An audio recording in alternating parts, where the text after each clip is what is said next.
Olá, muito bom dia. Estamos ao vivo aqui da Igreja de Vila Assunção, em Santo André. É um grande prazer receber vocês aqui na nossa igreja. Depois de 4 longos meses, os irmãos estão voltando à nossa igreja. De uma forma ainda um pouco tímida, né? Nós estamos também preservando Estamos aqui preservando também alguns protocolos. Todos, na verdade, aqui de máscara. Só eu, aqui, enquanto estiver falando, não estou. Mas estamos aqui também para louvar o nome do nosso Senhor, nosso Deus. Eu quero dizer uma coisa.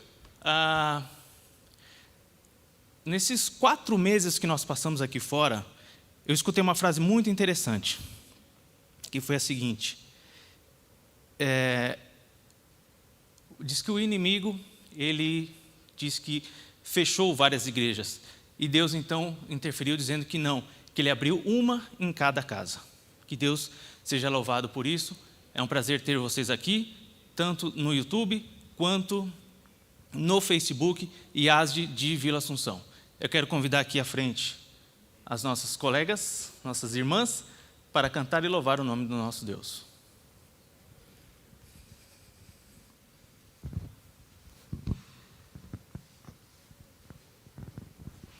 Feliz sábado. Convido a todos, então, para nós cantarmos o hino 470. O Senhor está aqui. Vamos louvar? Louve você também em casa conosco. Tenho certeza que Deus vai ficar muito feliz com o seu louvor.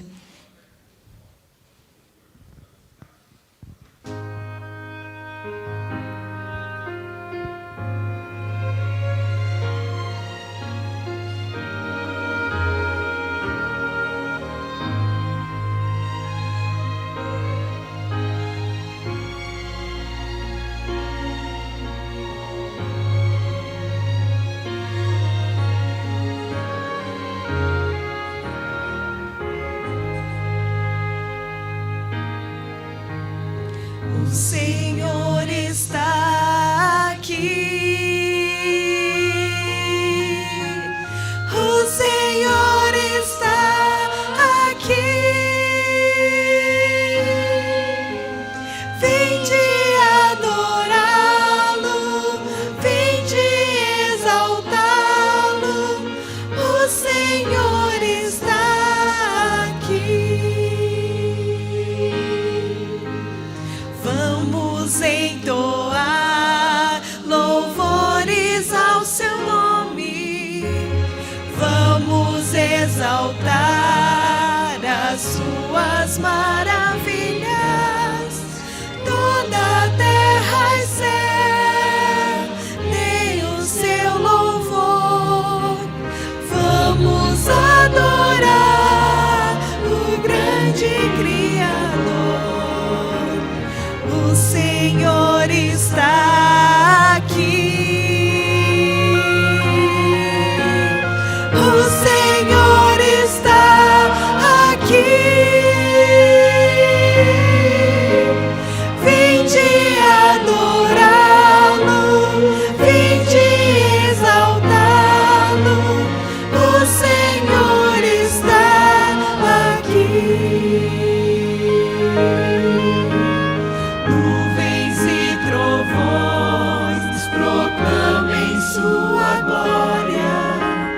Mundos e nações inclinem-se a Ele. Ele é o poder, Ele é o louvor. Vamos adorar o grande Criador. O Senhor está aqui. O Senhor está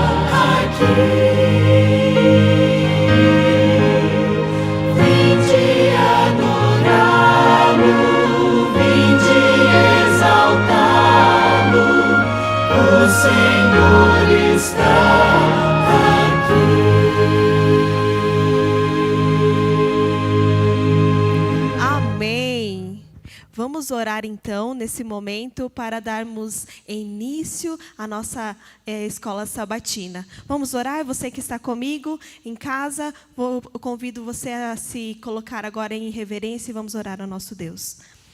Senhor nosso Deus, obrigada, Senhor, pela oportunidade de estarmos de volta no seu templo.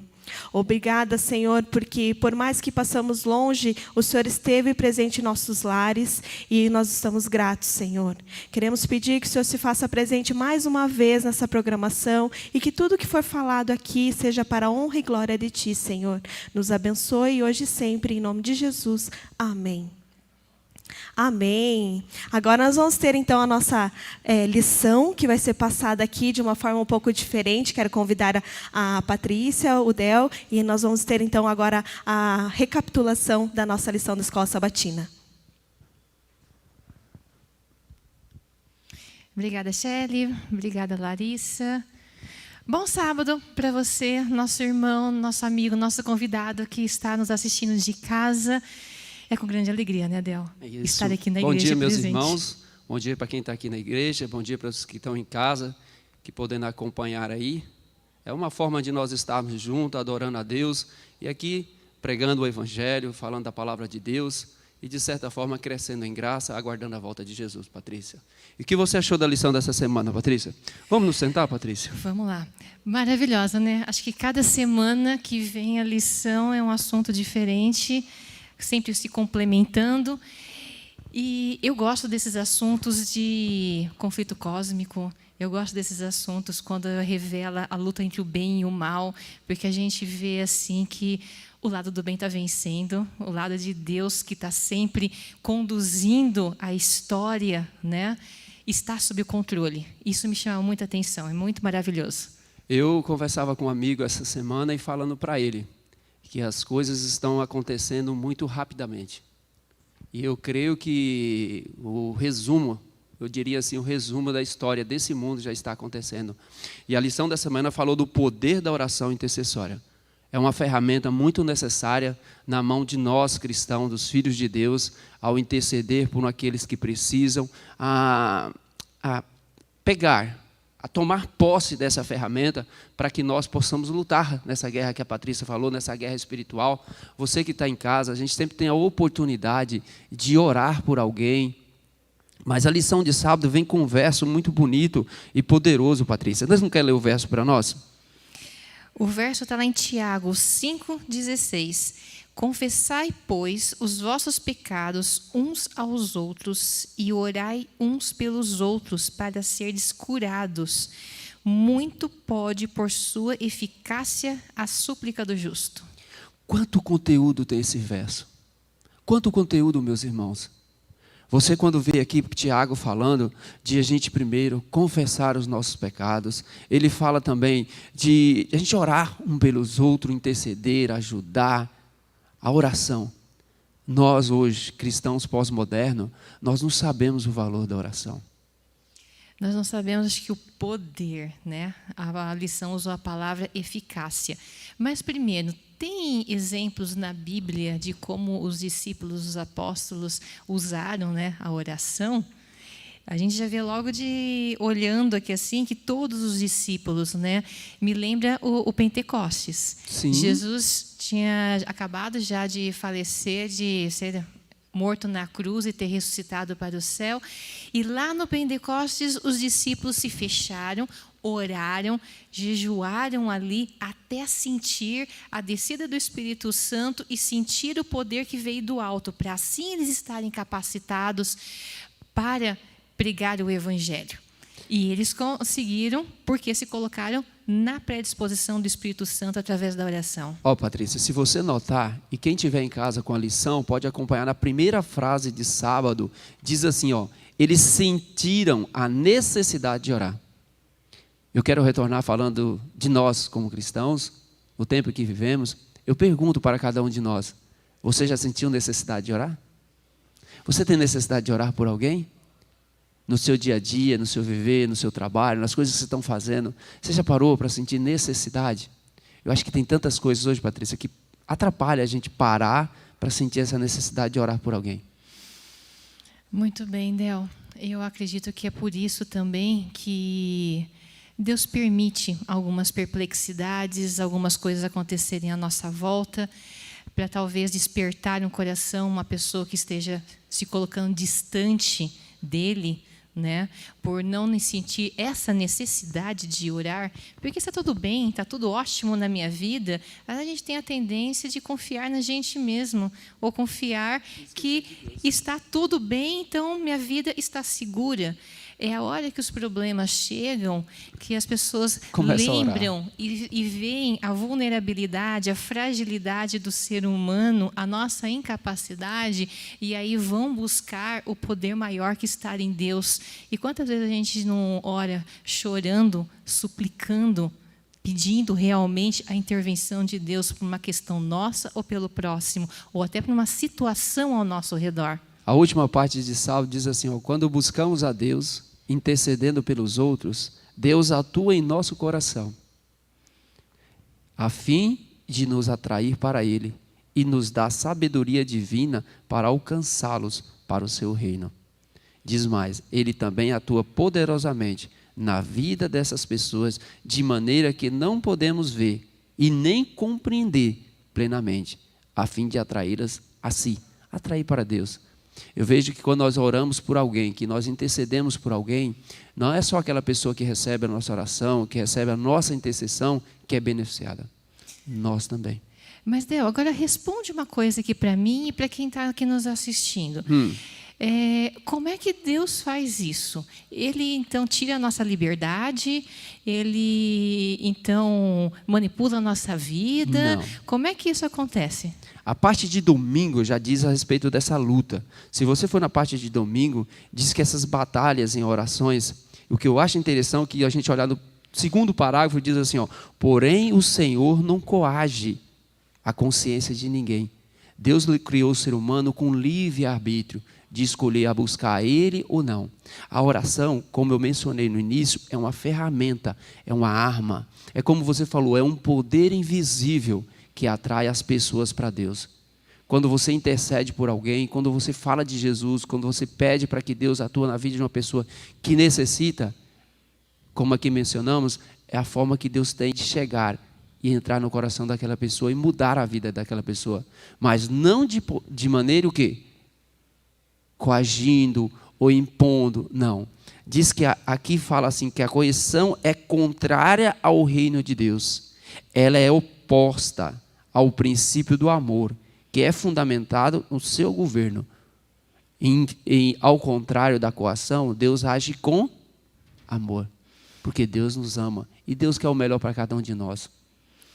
Então, quer você dizer que Deus respeita a nossa liberdade, a Sim. liberdade humana. Ele usa as ferramentas do amor e dos princípios que estabeleceu desde a fundação do mundo ou desde a eternidade, que são os princípios corretos, né, do reino de Deus nesse mundo. Então, ele pode convencer, ele pode nos influenciar. Diz até que a gente percebe isso nas histórias bíblicas, que ele organiza alguns acontecimentos providenciais na vida das pessoas para que nós possamos ter um contato com ele. O interessante, Patrícia, E que respeitando nada é a liberdade. coincidência. Às vezes a gente pensa que é coincidência, mas não é coincidência. É Deus trabalhando. Providência. Né? Providência de Deus. Interessante que faz parte do plano de Deus nos conceder, em resposta à oração de fé, que Ele não daria se não pedíssemos assim. Então, quando Deus concede alguma coisa para nós, como ela falou, não uma coincidência, mas uma providência. Quando Deus concede alguma providência na minha e na sua vida, aqui diz que é resposta de oração. Que bonito, né? Mas então a gente já pode estabelecer aqui um princípio, né? Uma característica. Nós temos que ter em mente a luta entre o bem e o mal, que começou desde lá do céu, com Satanás se rebelando contra o reino de Deus. Então, essa consciência do bem e do mal, que não, as coisas estão além até do meu egocentrismo de achar que tudo sou eu, que eu sou o centro e que é só o que eu estou pedindo aqui para a minha situação imediata, que é o importante. Não, a gente tem que ter esta visão também. porque isso vai ficar importante para a gente criar outras características da importância da oração intercessória, né, Del? Eu vou mais além disso. Nós não conseguimos enxergar, nós não conseguimos ver essa luta entre o bem e o mal. E muitas vezes você não consegue ver o poder que a oração tem, mesmo a oração que você faz. Porque muitas vezes ela não é instantânea. A oração ela não é uma mágica.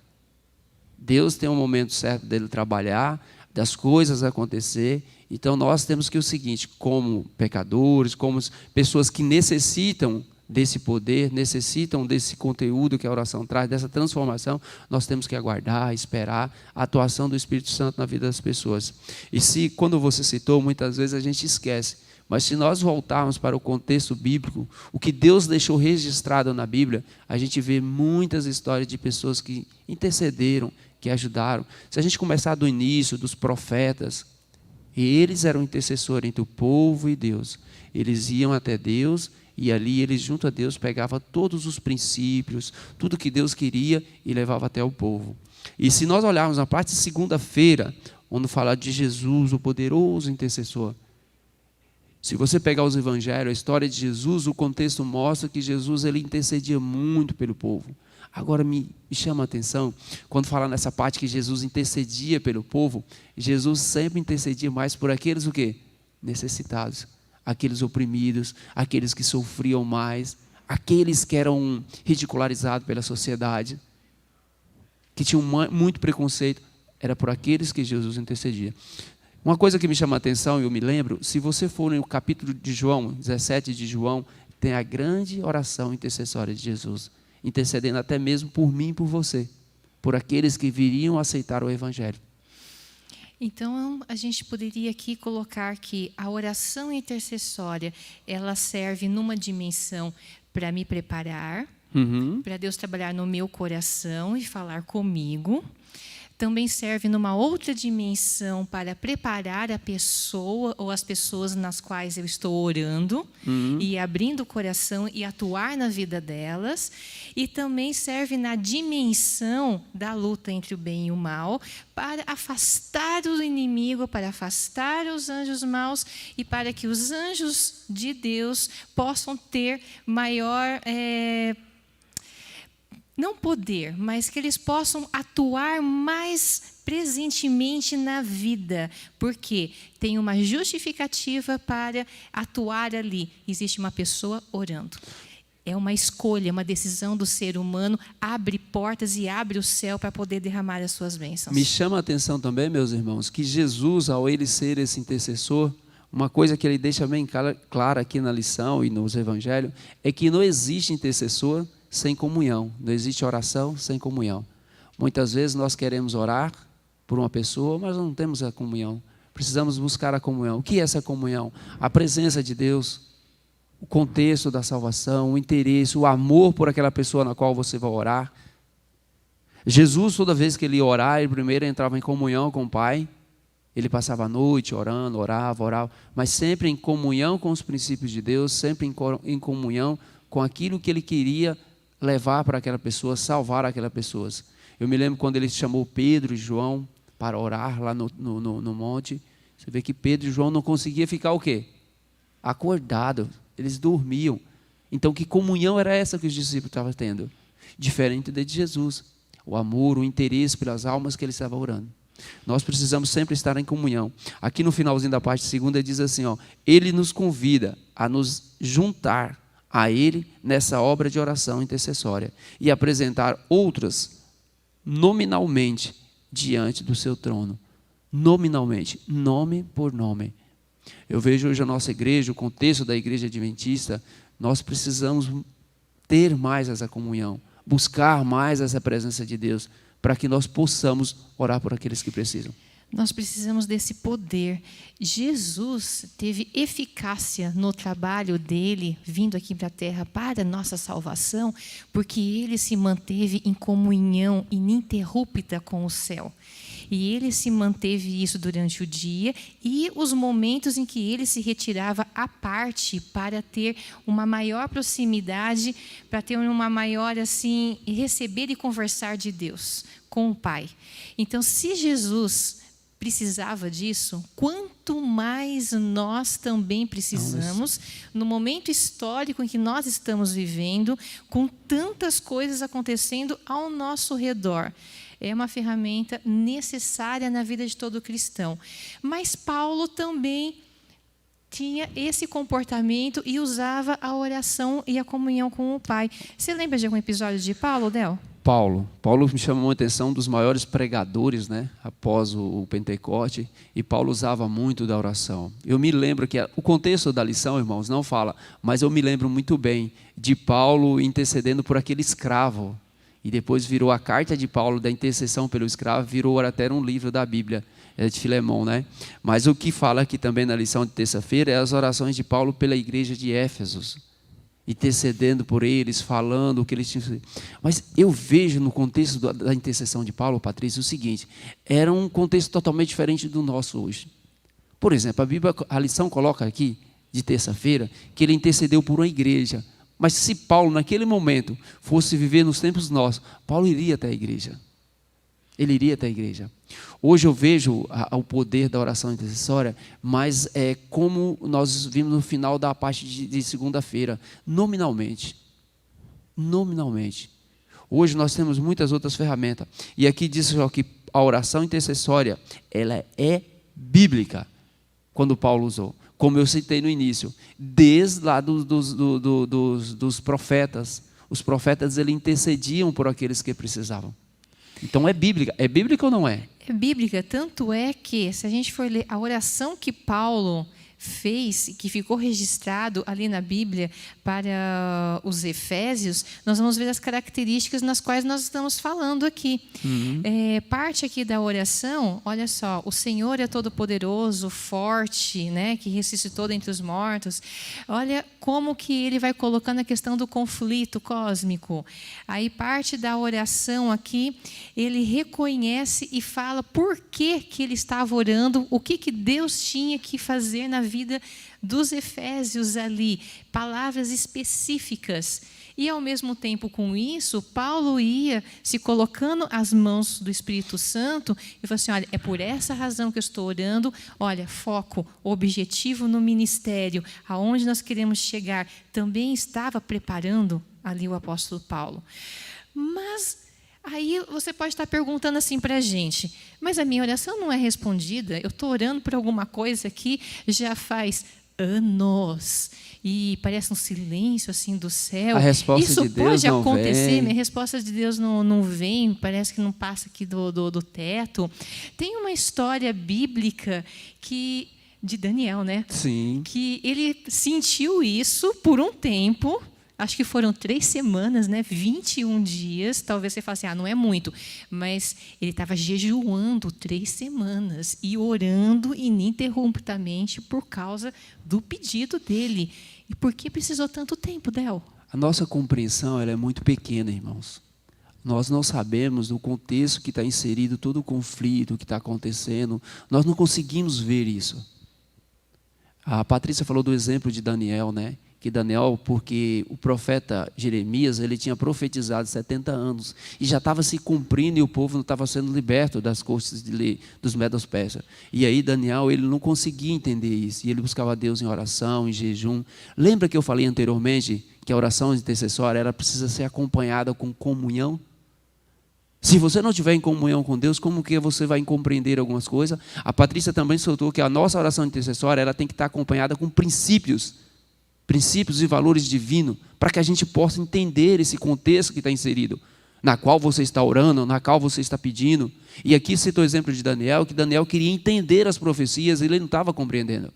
E ele ali jejuou, orou, buscou a Deus, deixou os seus afazeres de lado, e depois o anjo chegou e revelou para ele que há 21 dias ele lutava com o príncipe da Pérsia, que aqui no contexto era Satanás, para tentar chegar até Daniel. E avisar para Daniel o que estava acontecendo. Então, muitas vezes, nossas orações não são respondidas porque nós não compreendemos, não entendemos, não estamos em comunhão, Patrícia. E, às vezes, mesmo assim, você buscando em comunhão e oração, se você não compreender, há um tempo que Deus irá explicar e tirar toda a dúvida do nosso coração. Então, tem a parte nossa do nosso preparo, mas também tem a sabedoria, né, Del, de Deus, porque o nosso pedido tem que estar em comunhão com a vontade de Deus. E muitas vezes Deus fala, não, Deus fala, espera um pouco, porque os meus planos são outros para você ou para essas pessoas. Ou se não, espera um pouco, porque tem o meu momento certo. Até esse momento chegar, eu espero que você confie em mim e coloque a tua vida nas minhas mãos, porque eu estou dirigindo você, estou dirigindo o mundo, eu tenho controle sobre a situação. Mas nesse episódio com Daniel, ficou muito claro que no primeiro momento que Daniel orou, já desceu ali o anjo, já começou a atuar em resposta da oração. Só que Daniel não sabia. Então, será que na tua oração, que você pensa que não está sendo respondida, Deus já respondeu no primeiro momento, já está atuando nos movimentos da história, no movimento da pessoa, só que nos bastidores, exato, de forma invisível, que a gente não consegue ver? Aonde está a nossa fé, aonde está a nossa confiança de realmente confiar nessa atuação, porque o meu papel é coadjuvante, é usar a oração. Quem vai agir é o Espírito Santo e é Deus. A gente tem que saber qual é o nosso local nesse conflito todo. Quando você ora, irmão, quando você busca a Deus intercedendo por alguém, por você, pela sua salvação, a oração intercessória ela é sem limite. Na parte de quinta-feira fala que você está com foco. Quando eu olho para uma pessoa e vejo que ela está orando, isso traz para mim o quê? Que ela está buscando, que ela tem um foco, ela tem uma direção, salvação, céu. Agora, quando nós deixamos essa ferramenta, que é a oração intercessória, e não usamos ela em nosso contexto cristão, na nossa caminhada cristã, quer dizer que eu estou perdendo o foco, que eu não estou em direção ao céu. Na parte de quinta-feira fala isso, que a oração ela diz para nós que é uma grande necessidade, e supra em favor do homem, do ser humano, da pessoa. Nós precisamos, como cristão, buscar a Deus em oração constantemente. Na parte de sábado, só lembrando um pouquinho, ela fala que lá no Pentecoste, lá nos primórdios da igreja, os discípulos tomou posse dessa ferramenta e foi muito necessária para o crescimento da igreja. Creio eu, Patrícia, para a finalização da obra de Deus, do Evangelho aqui, de maneira como que está acontecendo muito rápido, as coisas estão acontecendo muito rápido, então acontece, a gente tem que pegar, a gente tem que usar, a gente tem que orar mais. Hoje eu vejo o meu povo, eu falo por mim, um povo que ora pouco, o povo tem que orar mais, meus irmãos. Existe um verso que está em Jeremias, se, condicional, pronome condicional, se o meu povo orar, olharei para eles, sararei a terra, voltarei para eles. Muito bonito, né? E Deus vai se colocar visível para nós se nós realmente o buscarmos de todo o coração. Eu gosto dessa palavra, de todo. Não é parcial, não é uma entrega assim, eu dou um dedinho, eu dou somente a mão. Eu tenho que buscá-lo de todo o meu coração. É uma entrega para Deus. E você falou em foco. Talvez a gente pudesse encerrar com esse foco, porque o foco da oração, que é sempre respondida, que você sempre vai ter um sim, é quando nós oramos em prol da salvação do outro. Essa é a oração que Deus sempre vai responder como sim, porque Ele vai atuar realmente na vida e nas circunstâncias em prol da salvação. Então, nós não podemos levar, né, Del, levianamente a oração e querer usar da oração benefício pessoal para situações financeiras, econômicas. Não. A oração é um objetivo espiritual de transformação do meu caráter, da minha vida e a atuação divina em prol da salvação das pessoas. Foi por isso que Paulo, foi por isso que Jesus, foi por isso que todos os discípulos oravam. No meu contexto familiar, meu pai sempre dizia, irmãos, que a gente não dá valor àquilo que vem de graça. A oração é de graça. Você vê aí no contexto do que o mundo secular prega, que tem gente vendendo oração, mas a oração é de graça. Você falou em finalizar, Patrícia, eu te convido até a ficar de pé, ficar mais perto dos irmãos, e eu quero finalizar com uma frase, que quem está com a lição pode ver, quinta-feira, quinta-feira diz o seguinte, aqui no finalzinho, irmãos, ó, a oração nos conecta com a fonte do poder divino na luta por homens, mulheres perdidos. Você quer ser um guerreiro? Você quer ser um soldado de Jesus? Você não pode deixar essa ferramenta. Você tem que usar essa ferramenta em prol da salvação daqueles que estão perdidos, Patrícia. Daqueles que necessitam da graça, da misericórdia e do amor divino. Nós precisamos, e diz que aqui, que a oração, ela te leva à beira, à parte dessa fonte de poder. Será que hoje eu e você somos cristãos fracos, sem poder? De salvação, de levar o amor de Deus para as pessoas? É porque estamos orando pouco. Precisamos orar mais. Vamos aproveitar agora e vamos orar para encerrar este momento tão importante. E tudo isso nós estudamos aqui com o manual que está à nossa mão, que é da lição da Escola Sabatina, que você pode também estar adquirindo. E não perca para você estudar a lição da próxima semana. Isso mesmo, Patrícia. Vamos orar. Vamos. Senhor nosso Deus, estamos muito gratos, ó Pai, por estar de volta aqui na igreja, por estar podendo conversar sobre Ti, e começar falando da importância da oração intercessória e de todas as características para nós podermos realmente usá-la na nossa vida. O Teu povo está aqui nos acompanhando e neste momento nós colocamos a nossa vida em Tuas mãos. Transforma-nos, trabalha o nosso coração e que o Senhor venha atuar na nossa vida, na vida dos nossos familiares, em todo o raio da nossa influência, para que possamos estar dentro dos Teus planos, possamos ser realmente testemunhas de Ti. Amém, e possamos estar contigo na Canaã Celestial muito em breve. Amém, Tudo isso pedimos nos méritos de Jesus Cristo. Amém. Amém, Senhor.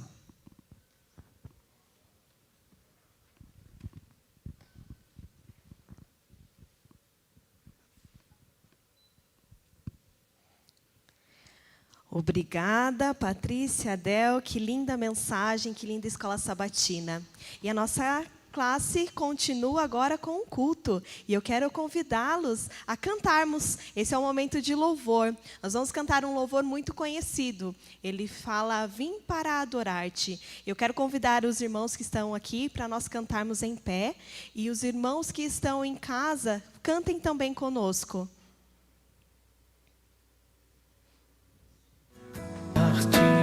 Quero contigo viver.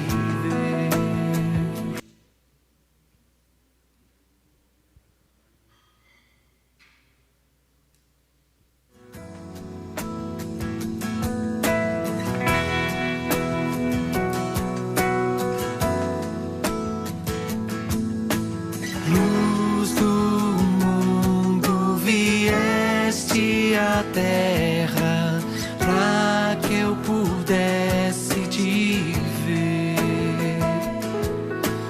Tua beleza me leva a adorar-te. Quero contigo viver. Vim para adorar-te, vim para prostrar-me, vim para dizer que és meu Deus, és totalmente amável, totalmente digno, tão maravilhoso para mim.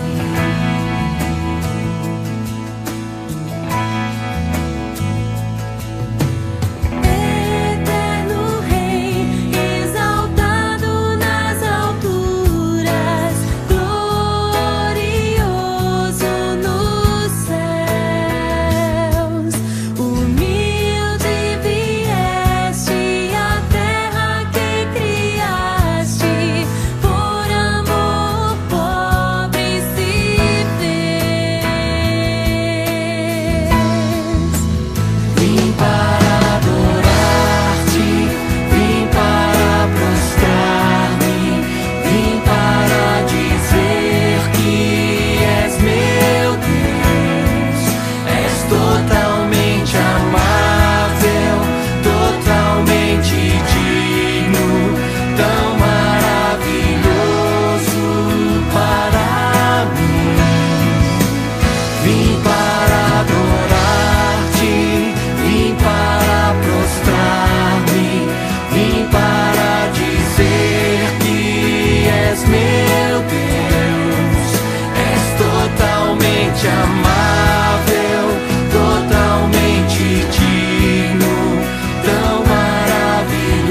louvor continua. Se você se empolgou, já aqueceu, eu quero convidá-lo a pegar o seu inário, ou se você tem no seu celular, a gente vai cantar o Santo, Santo, Santo, número 18 do inário.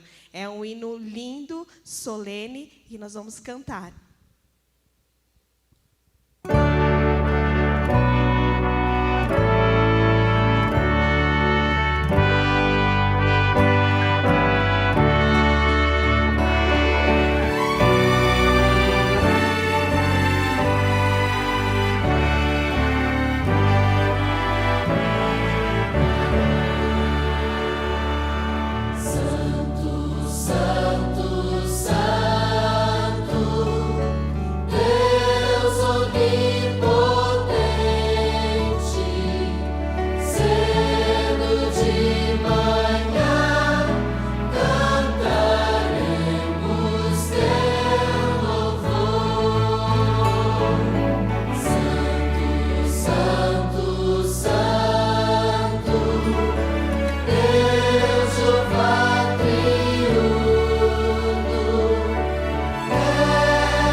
Amém.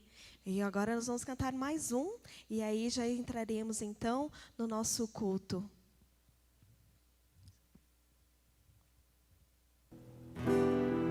Teu santo nome também é um hino conhecido, e você está convidado para continuar o louvor com todo o seu entusiasmo. Todo ser que vive, louve o nome do Senhor. Toda criatura se derrame aos seus pés.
estamos aqui.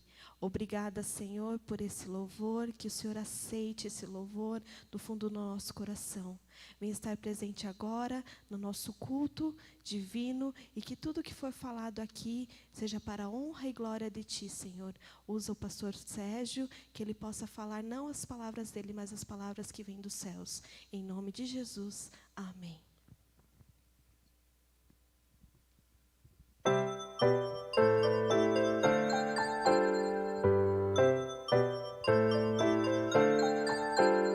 Chegou a hora de adorar ao Senhor. Chegou a hora de ouvir do seu amor.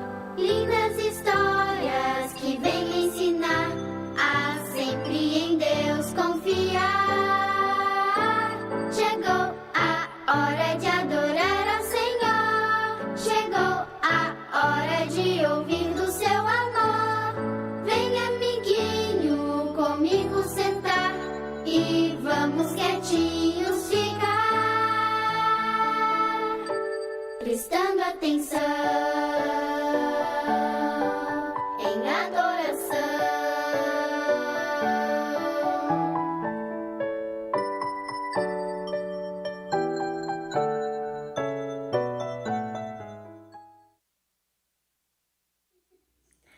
Feliz sábado! Tudo bem com vocês? Olá, tudo bem? Eu sou o Bruno, essa é a Isabela. E eu sou a Rafaela. Isso, e hoje a gente está aqui para fazer a adoração infantil. Bom, Sobre algumas frutas. Sim, vocês estão vendo que tem uma cesta recheada de frutas aqui. Eu gosto muito de fruta, Rafa, você gosta? Gosto. Quais são suas frutas favoritas?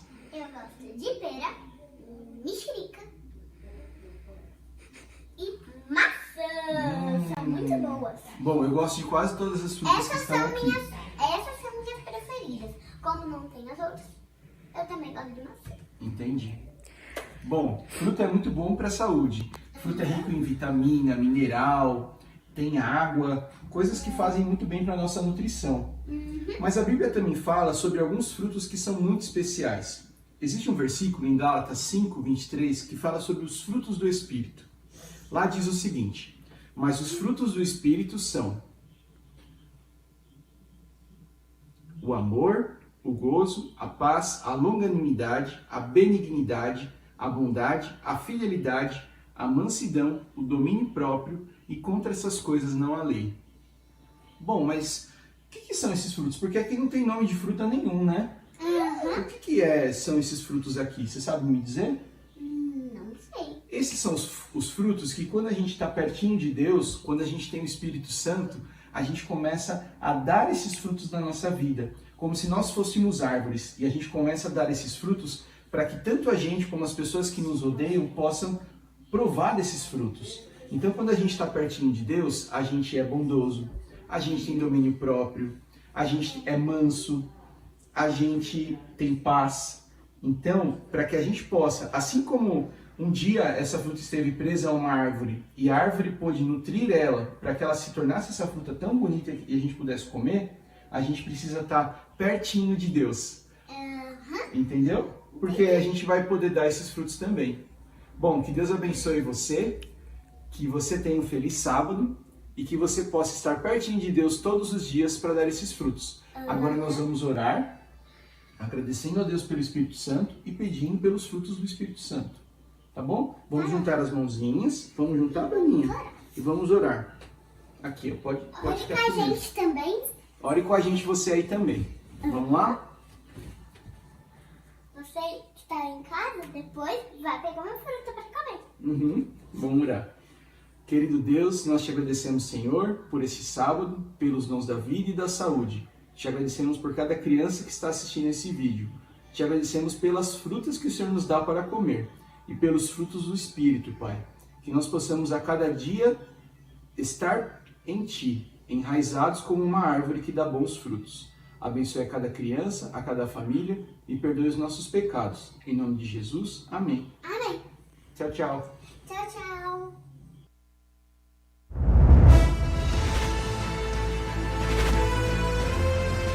Provai e vede. História de hoje: uma chama acesa. Para cumprir o ID de Jesus, eu e minha família fomos enviados para a Ásia Central, através do projeto Missionários para o Mundo, que enviou 25 famílias da América do Sul para vários lugares desafiadores do planeta Terra, para a pregação do Evangelho ao redor do mundo. Nosso objetivo aqui no Quirguistão foi estabelecer um contato mais próximo com a população nativa, na cidade de Osh, na parte sul do país. A primeira coisa que fizemos foi nos adaptarmos à cultura e estudarmos o idioma russo. Depois de 6 meses, vimos que usar projetos sociais seria um excelente meio para atrair as pessoas, para no futuro próximo criar grupos de estudos da Bíblia. Nesse contexto, a escolinha de futebol foi, e até hoje, é uma maneira muito eficaz de estabelecer uma relação de confiança e amizade com as famílias dos pequenos atletas. Com o passar do tempo, iniciamos um clube de desbravadores, tendo como base os participantes da escolinha de futebol que já estavam confiantes em nossa liderança. Hoje, mais de 30 desbravadores se reúnem todos os domingos para desenvolver suas atividades. O estudo da Bíblia está sendo introduzido pouco a pouco, com a autorização dos pais. Por ser um país de forte tradição comunista e muçulmana, tudo precisa ser feito dentro das normas nas quais já vive a população. Abrir a palavra de Deus, por exemplo, exige o cumprimento de inúmeras regras. Para atingir os jovens e adultos, nós implantamos uma escola informal de inglês e espanhol, a partir da necessidade que a população tem de se desenvolver nesses 2 idiomas. Nosso objetivo principal era atrair alunos de outras escolas e idiomas tradicionais para o nosso clube de conversação, que chamávamos de Talking Club. Esse clube chegou a ter mais de 40 participantes, e isso nos animou a abrirmos o primeiro pequeno grupo do Quirguistão.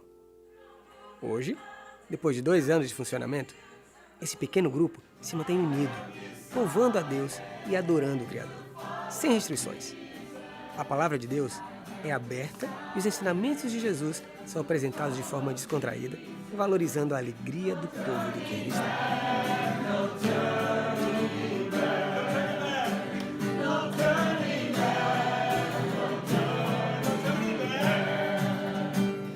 É uma alegria ver como o Evangelho tem alcançado as pessoas nos lugares mais distantes do planeta.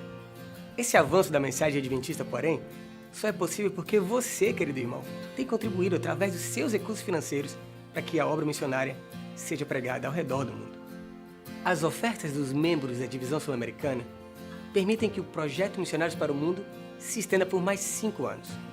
Por isso agora eu convido você a fazer parte desse momento especial de adoração a Deus, através dos dízimos e ofertas. Que Deus os abençoe. Provai e vede.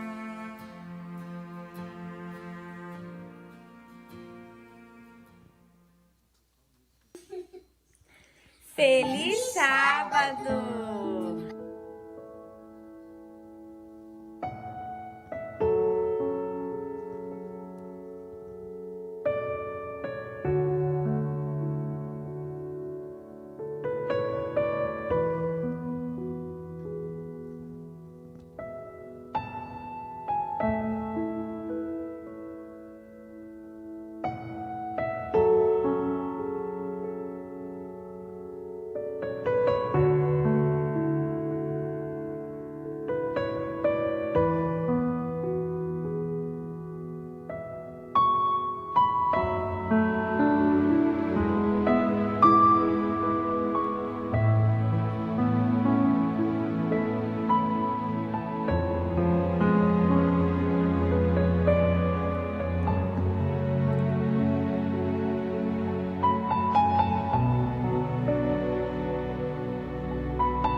Pai querido, muito obrigado, Senhor Deus, por tudo que o Senhor tem feito por nós, pelas dádivas, dons, por cada momento que nós temos vivido e pelas bênçãos infinitas recebidas de suas mãos.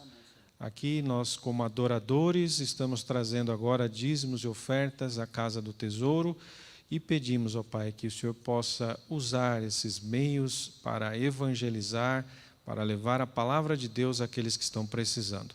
Muito obrigado por isso, abençoe também os adoradores que estão ainda em casa assistindo de lá e também estão participando, já fizeram suas doações através ou do aplicativo, enfim, outras formas, e que todos os adoradores sejam abençoados nesse momento e que a sua promessa se cumpra na vida de cada um de nós. Em nome de Cristo Jesus. Amém, Senhor. Amém.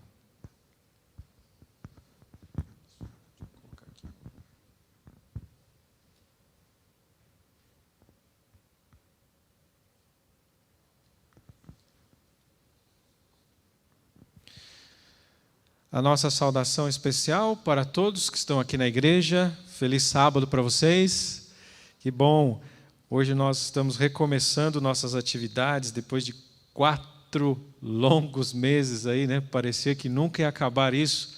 Finalmente nós estamos aqui retornando para as nossas atividades. Então temos um grupo aqui na igreja, todos são bem-vindos, que a paz do Senhor esteja com todos vocês aqui.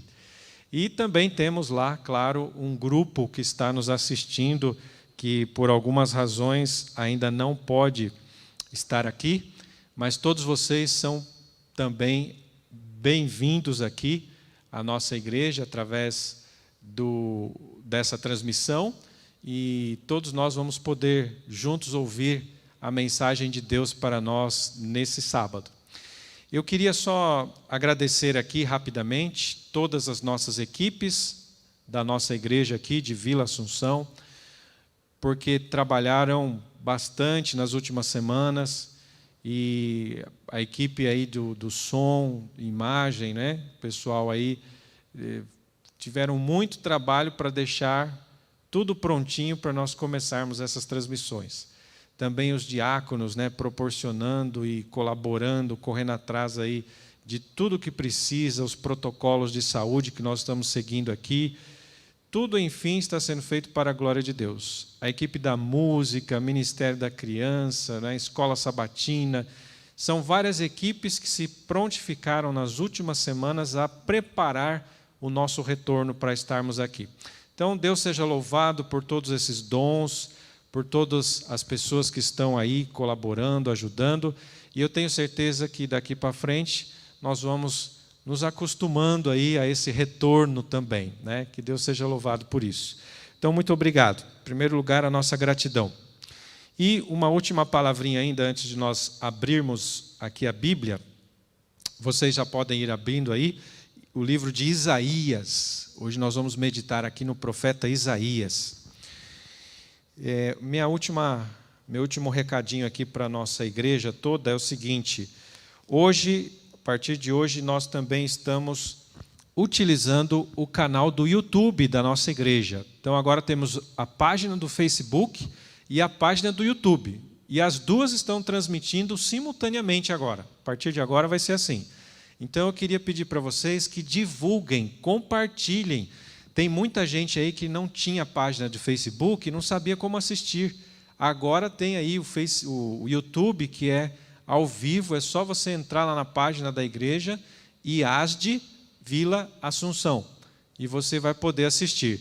E você que já está assistindo aí o YouTube, vou pedir para você se inscrever nesse canal, faça a sua inscrição aí, e divulgue também, para a gente poder ir aumentando cada vez mais as visualizações, acessos e tudo mais aí, tá bom? Bom, estão me pedindo informação sobre os nossos cultos agora.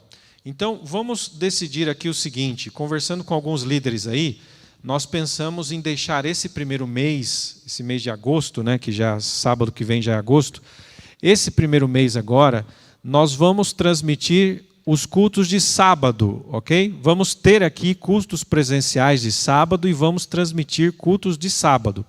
A partir de setembro, nós voltamos também com os cultos aos domingos. Teremos cultos aos domingos também. E nós vamos voltando aí gradativamente. Então, esse mês de agosto agora, até o final de agosto, somente aos sábados, aqui na Vila Assunção, ok? A partir de setembro a gente volta aos domingos. Vamos fazer um retorno gradativo. Nós temos aí várias pessoas que estão nos assistindo.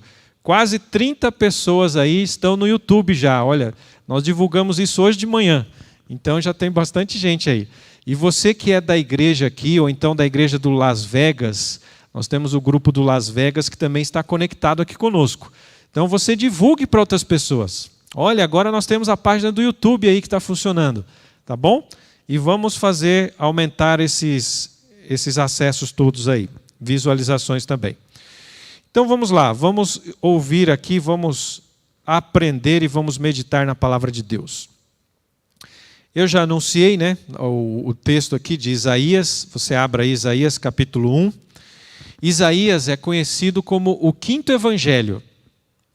Vocês sabiam que tem 5 evangelhos na Bíblia?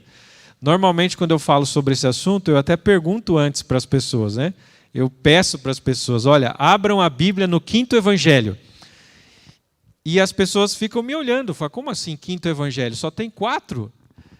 Na verdade, Isaías é conhecido como o quinto evangelho na Bíblia. Por quê? Porque ele fala muito, a mensagem de Isaías fala muito sobre salvação e fala muito sobre o Messias que haveria de vir a esse mundo. Então, uma mensagem tão forte sobre o Messias, profecias messiânicas, o servo sofredor, a mensagem de esperança do Messias, com tanta mensagem assim, e também uma mensagem forte sobre salvação, Isaías ganhou o título de o quinto evangelho na Bíblia. Isso é muito interessante. Então vamos dar uma olhadinha aqui, Isaías 1, verso 1. Leia comigo aí atentamente. Visão de Isaías, filho de Amós, que ele teve a respeito de Judá e Jerusalém. Nos dias de Uzias, Jotão, Acás e Ezequias. Todos esses reis de Judá. Então, a nossa introdução aqui, vamos fazer aqui um panorama histórico para a gente entender quando é que Isaías está, aonde é que ele está inserido na história.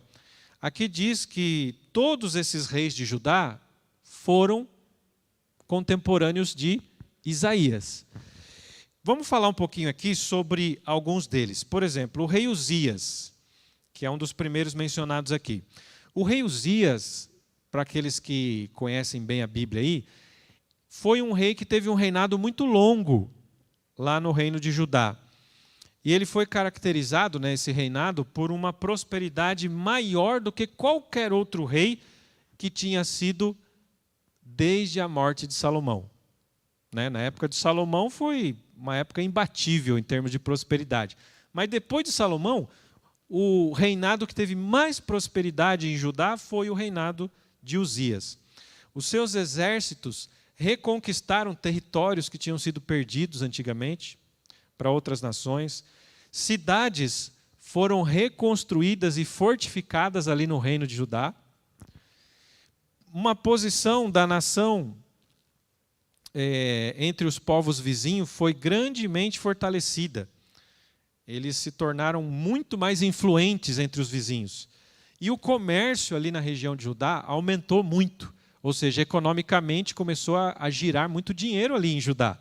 Então, tudo isso trouxe prosperidade. Eu queria ler aqui 2 Crônicas 26, que fala um pouquinho dessa época. 26 e o verso 15. Diz assim, olha.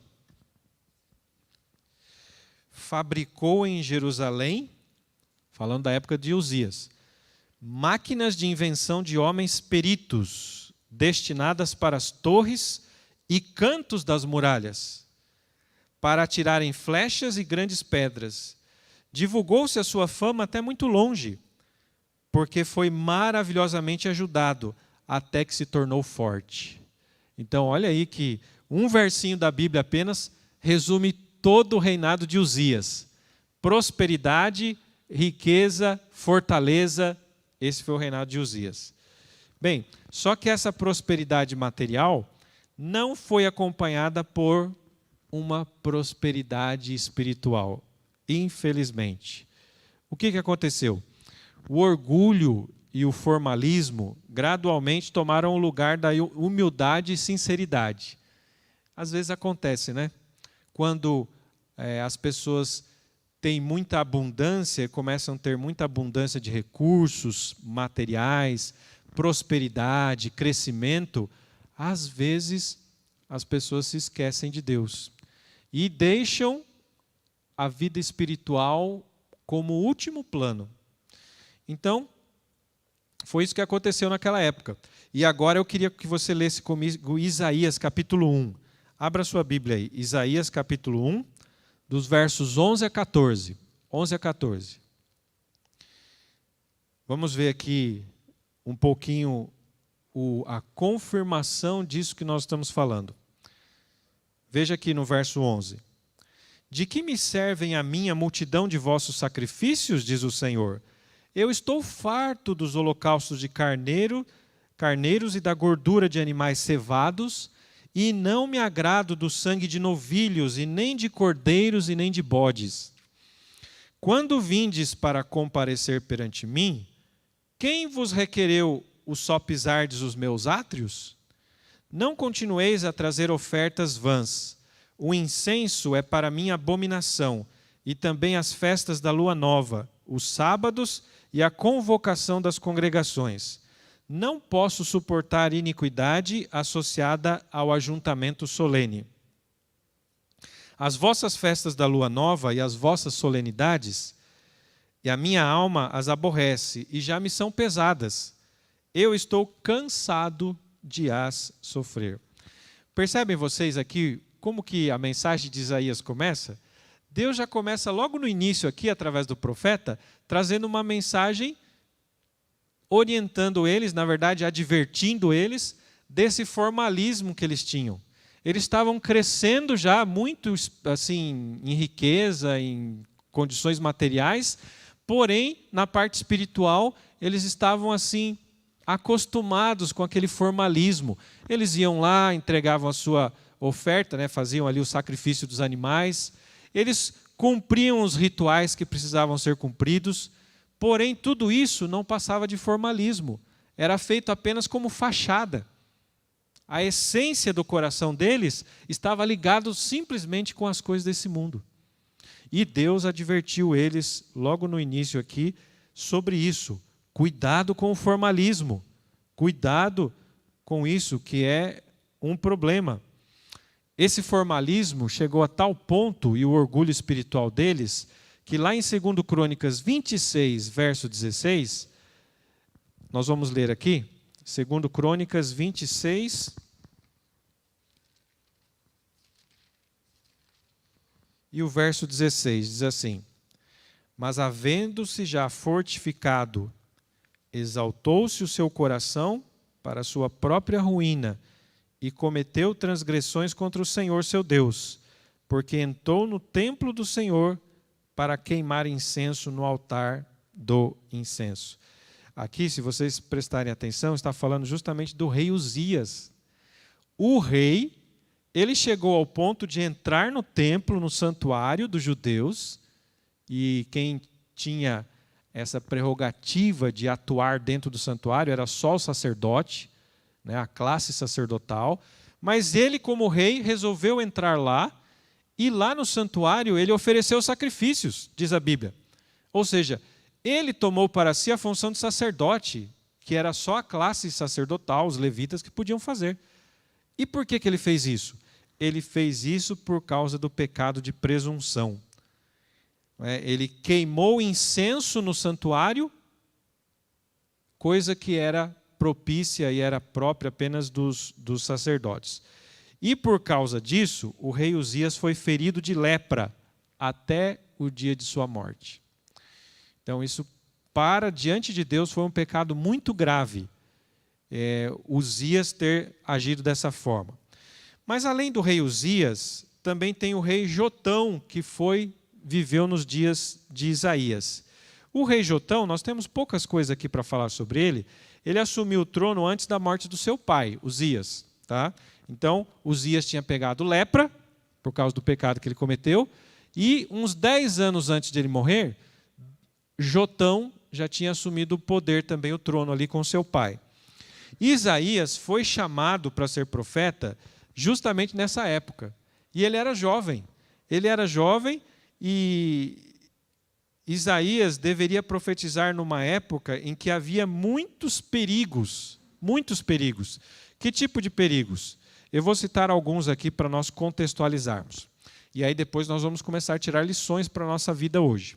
Então veja que interessante. Na época desses reis aí que eu mencionei, e que Isaías foi chamado como profeta, havia perigos externos, fora de Judá, e havia perigos internos, dentro do reino de Judá. Perigos externos, quais eram? Por exemplo, havia uma aliança entre Israel, que era o reino do norte, e a Síria. E eles estavam planejando invadir o reino de Judá, que era o reino do sul. Isso era um perigo. Também havia o outro reino, a Síria. Então não confunda Síria, capital Damasco, com o reino da Assíria, cuja capital era Nínive. A palavra é muito parecida, né? Mas a Assíria também estava planejando invadir Judá. Os reis daquela época da Síria eram reis muito poderosos, muito fortes, guerreiros, e eles estavam planejando destruir Judá. Então veja, esses eram os perigos externos. E internos, quais eram os perigos? Eu cito alguns para vocês aqui. Primeiro, a perversidade do povo estava aumentando. O povo de Judá estava perdendo a noção dos limites espirituais e morais que eles tinham, e eles estavam começando a andar em caminhos de perversidade. Isso significa apostasia e rebelião. Pecados que eram conhecidos só lá no reino do norte, agora estavam também ali no reino de Judá. O que mais? Os profetas Oséias e Amós já estavam denunciando os pecados lá do reino do norte, que agora estavam entrando no reino do sul também de Judá. Uma outra coisa, o materialismo. Abra sua Bíblia em Isaías capítulo 5. Leia comigo aí. Isaías 5, verso 8. Vejam se Deus não está denunciando o materialismo daquele povo. Veja aí, Isaías 5, verso 8. Ai dos que ajuntam casa a casa, reúnem campo a campo, até que não haja mais lugar, e ficam como únicos moradores no meio da terra. Olha que interessante, prestaram atenção? É ou não é uma denúncia aqui do materialismo daquele povo? Lógico que não é pecado nós possuirmos algumas coisas e ajuntarmos até algumas riquezas nessa terra. Não é esse o problema. O problema é quando nós, seres humanos, colocamos isso em primeiro lugar. E aí começamos, como diz a Bíblia, a juntar apenas casa sobre casa, terreno mais terreno, propriedade mais propriedade, e começamos a pensar apenas em riqueza e poder. Era esse o estado das pessoas ali naquela época. Então imagine você agora, faz de conta que você vivia naquela época, sabia disso que estava acontecendo, percebia isso, e agora Deus está chamando você para ser profeta, profetiza, naquela época. O que você ia pensar? Você ia pensar que ia ter uma missão fácil? Creio que não, né? Eu, com certeza, pensaria que seria uma missão quase impossível diante da situação do povo. Além disso, havia falta de piedade para com as pessoas mais carentes, para com os pobres. Veja Isaías agora, capítulo 3. Volta um pouquinho aí. Isaías 3, verso 14 e também o verso 15. A Bíblia diz assim: o Senhor entra em juízo contra os anciãos do seu povo e contra os seus príncipes. Vós sois os que consumistes essa vinha. O que roubastes do pobre está em vossa casa. Que há convosco que esmagais o meu povo e moeis a face dos pobres, diz o Senhor dos Exércitos.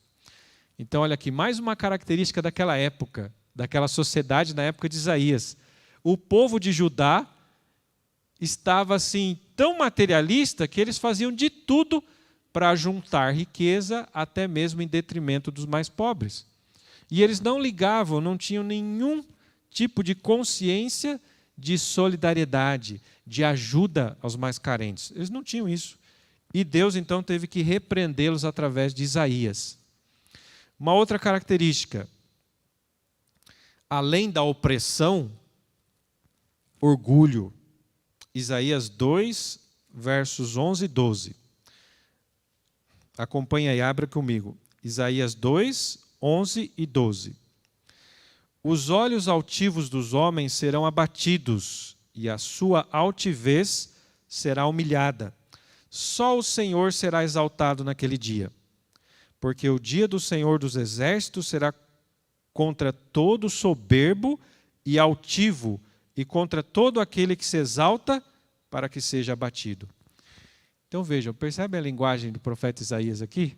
Ele estava denunciando aqui o coração altivo. Coração altivo é o coração orgulhoso. É um coração cheio de si próprio, cheio de si, ok? Mais uma característica, embriaguez.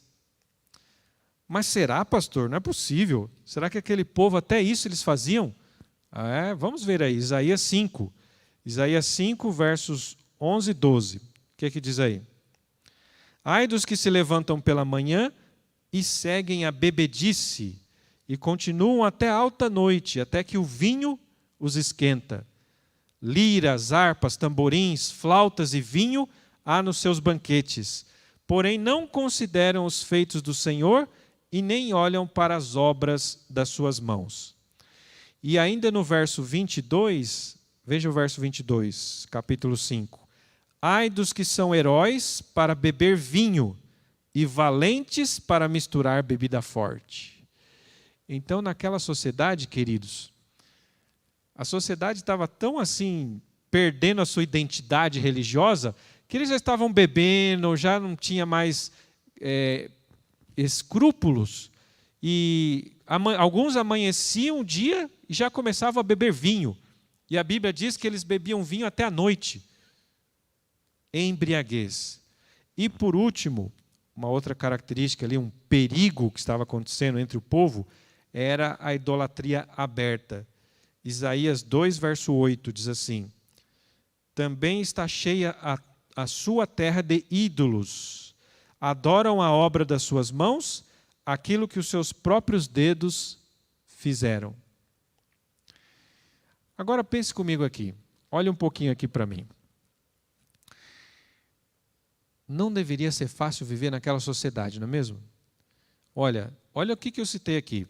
Eles eram perversos, estavam em apostasia e rebelião, eles tinham materialismo, não é?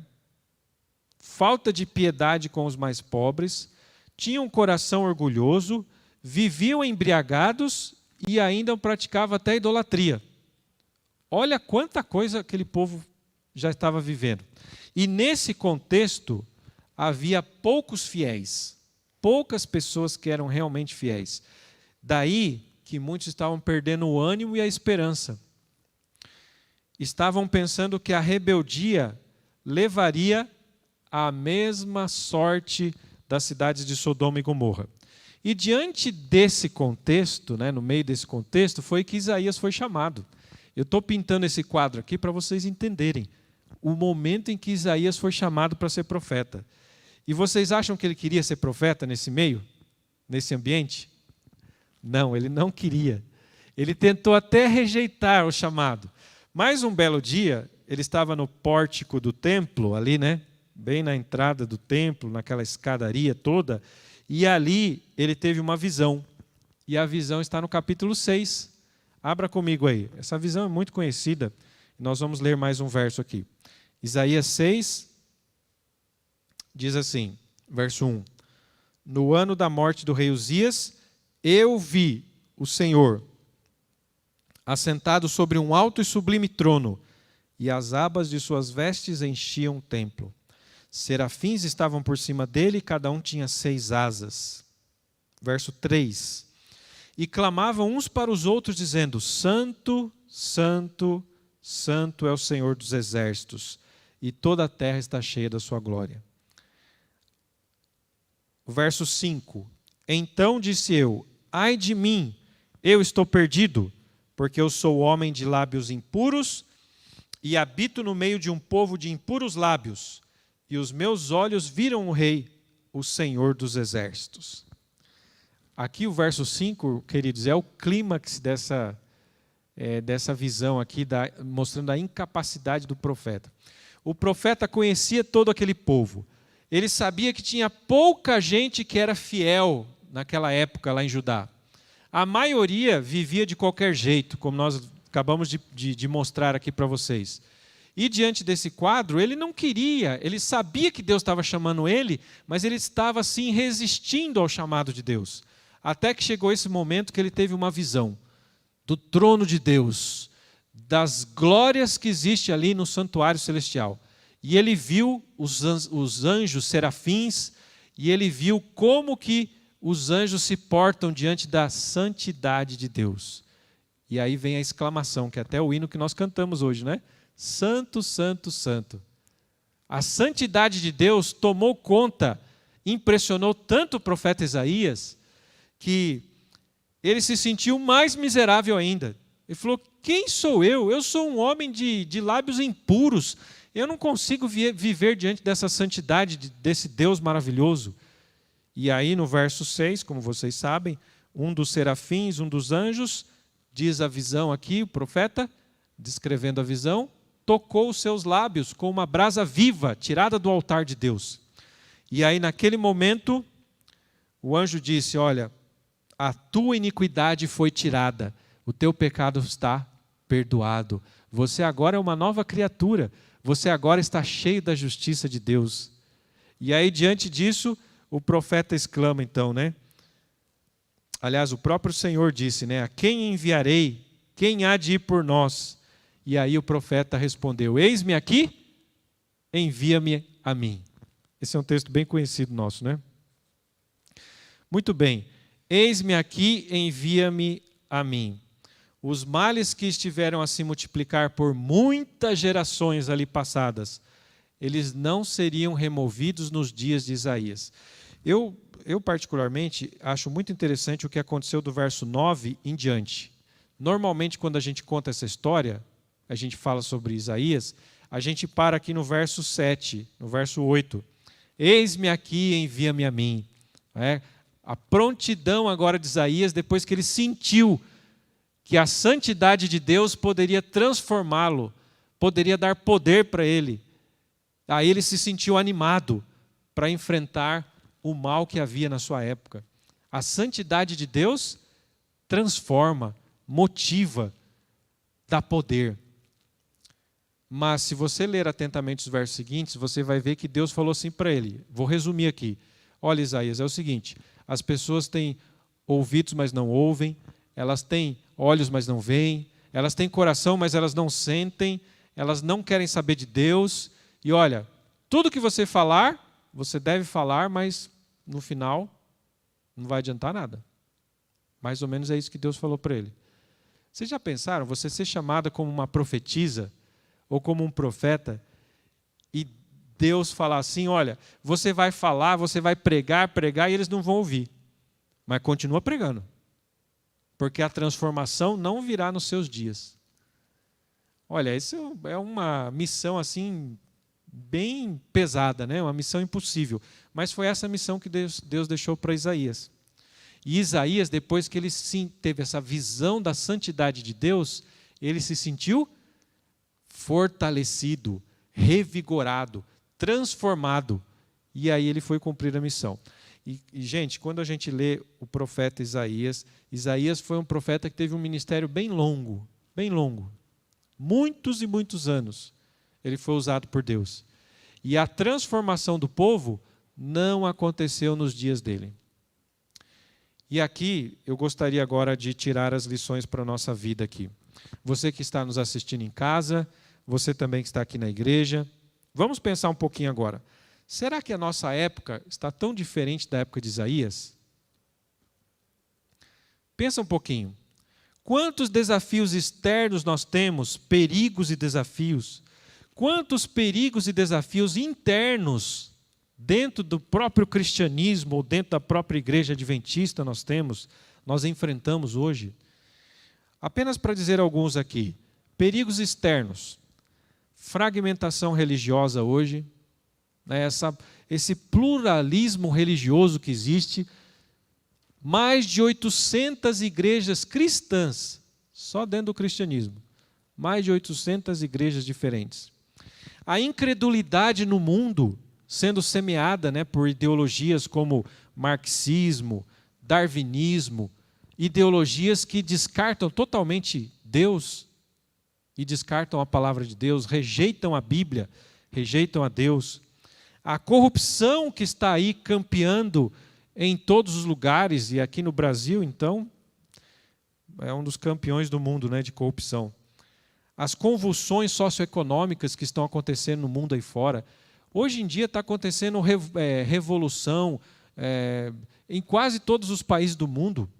Até nos Estados Unidos, que era um país aí, digamos que estável, né? Ultimamente aí teve várias demonstrações de convulsões sociais.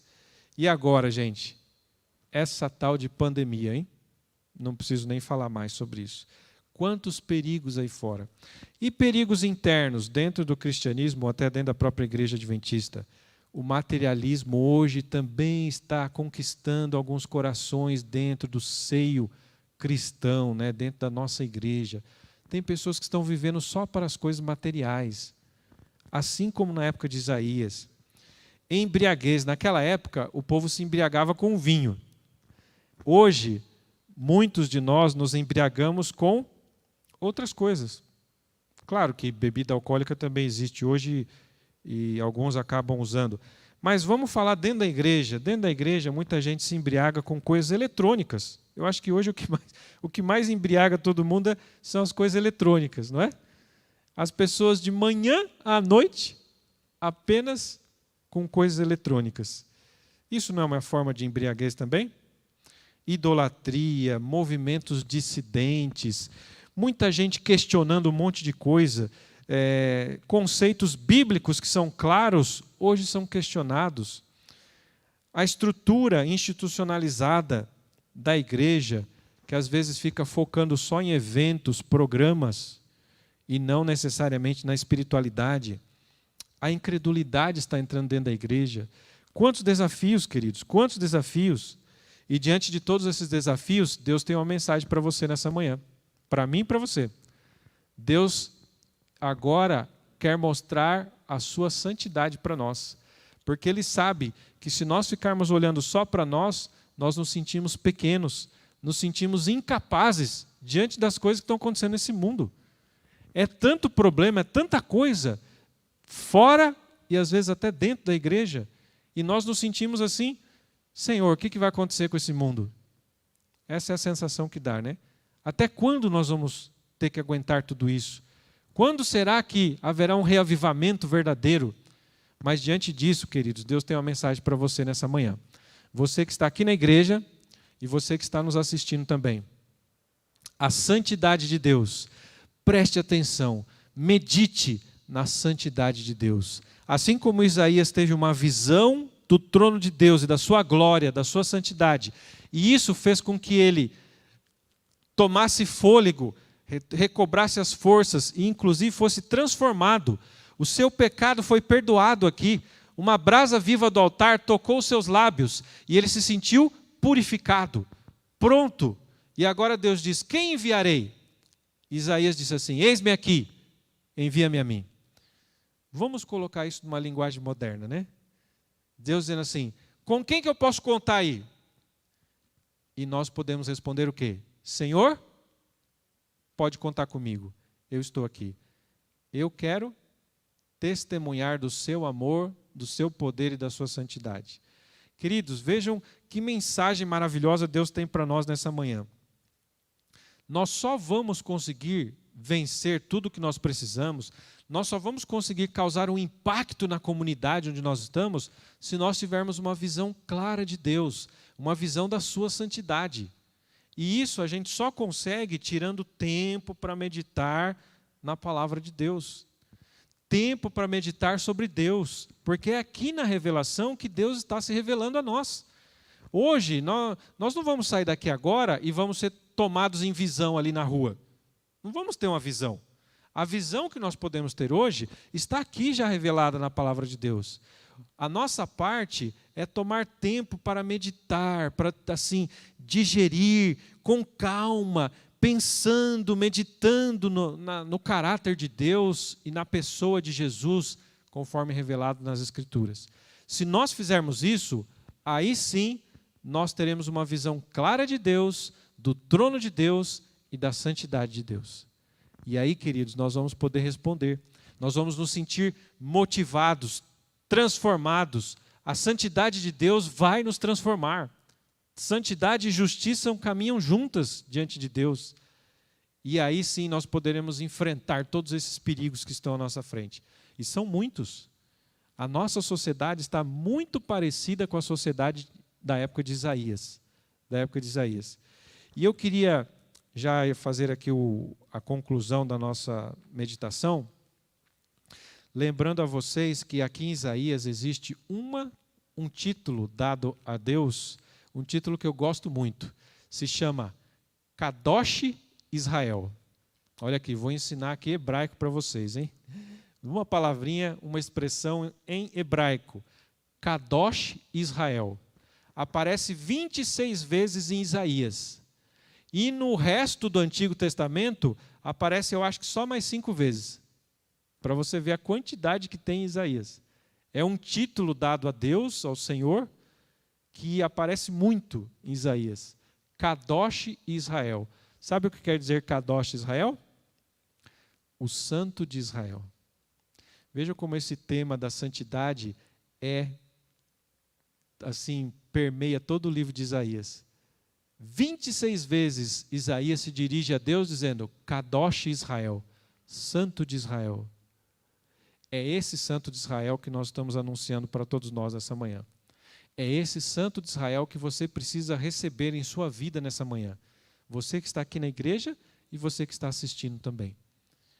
Que o Senhor Deus, esse Santo de Israel, Kadosh Israel, que Ele possa purificar os seus lábios, os meus lábios, possa purificar a sua vida e a minha vida também. E nós possamos no final dizer, Senhor, eis-me aqui, envia-me a mim. Pode contar comigo, Senhor. Eu vou testemunhar do seu poder. Eu serei uma testemunha para esse mundo, mesmo no mundo tão caótico como nós estamos vivendo agora. E agora eu termino perguntando para você que está aqui, e você que está lá também, nos assistindo. Você quer aceitar esse desafio na sua vida? Você quer conhecer o Kadosh Israel, o Santo de Israel? Você quer ter uma visão da santidade, da beleza de Deus e sair empolgado, motivado, dizer, Senhor, eis-me aqui, envia-me a mim. Tem uma missão de pregar o Evangelho, as 3 mensagens angélicas, uma missão de testemunhar do amor de Deus, mesmo no mundo caótico como nós vivemos.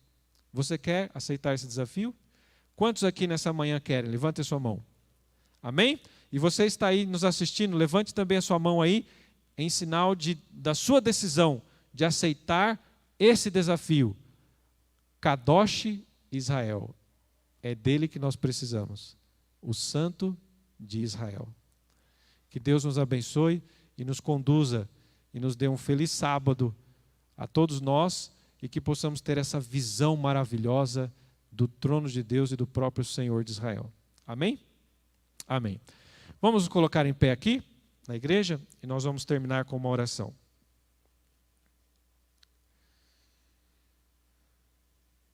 Maravilhoso Deus e nosso Pai. Muito obrigado, Senhor, porque a história de Isaías é uma história que nos motiva. Isaías era um jovem que temia muito pelo estado da sociedade em que ele vivia, o estado espiritual em que as pessoas se encontravam. Mas, ó Pai, quando ele teve uma visão do trono de Deus, da justiça e da santidade de Deus, ele foi transformado, ele foi renovado.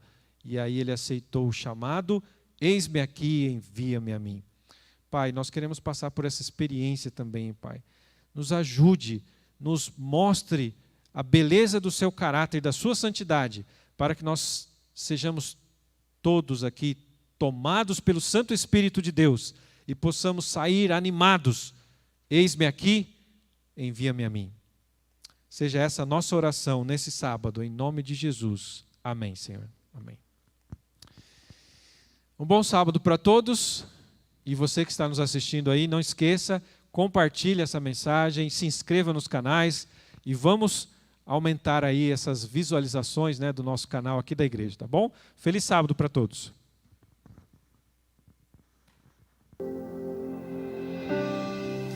Não preciso que tu venhas à minha casa, só preciso que tu digas: